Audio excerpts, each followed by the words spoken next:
Salut tout le monde! Il y en a plusieurs qui le savent, j'étais à la job. Puis j'ai envie de vous emmener dans ma tête à soir. Parce que j'ai une question pas mal universelle, je pense.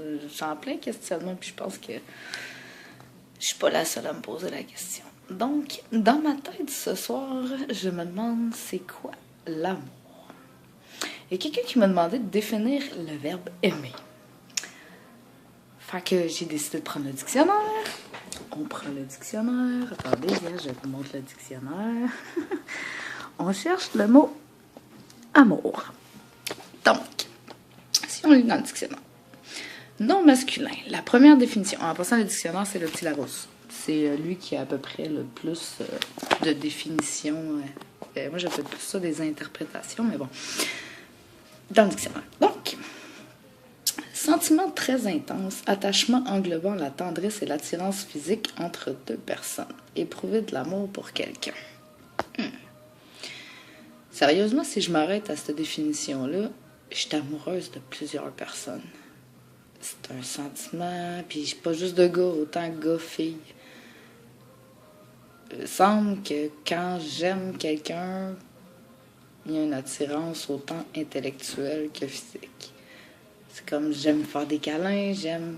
On parle pas ici de sexe, on parle d'attirance physique. Je sais que si on l'interprète plus loin, c'est probablement ce que le dictionnaire a voulu dire. Là. Ça parle de sexe, mais ça reste que si on y va juste sur le sens des mots, je suis amoureuse de plusieurs.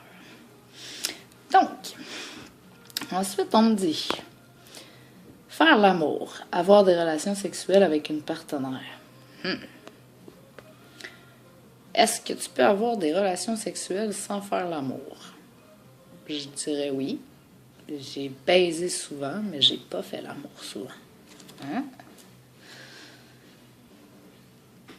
Ensuite, mouvement de dévotion, de dévouement qui porte vers une divinité, un idéal, une autre personne, etc.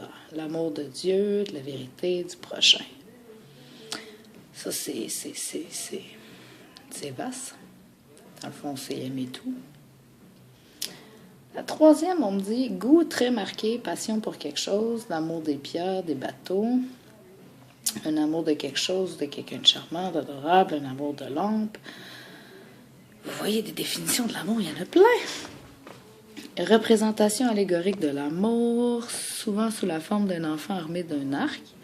Amour blanc, poisson herbivore. Ah, il y a même un poisson qui s'appelle Magadon. Poisson herbivore originaire de Chine importé en Europe pour nettoyer les voies d'eau envahies par les plantes. Ah ben. Je connaissais même pas ça. Alors donc, avec toutes ces définitions-là, qu'est-ce que l'amour? C'est drôle, hein, mais dans aucune de ces définitions-là, c'est marqué que l'amour, c'est exclusif, possessif. Quand t'es amoureux, ça t'appartient. Je vois rien là-dedans qui décrit, qui parle de possession ou d'amour entre seulement deux personnes. Ou... C'est vaste, l'amour. C'est vaste, vaste, vaste. Ça fait que donc, sachez que je vous aime tous autant que vous êtes pour différentes raisons et de différentes façons, mais je vous aime tous.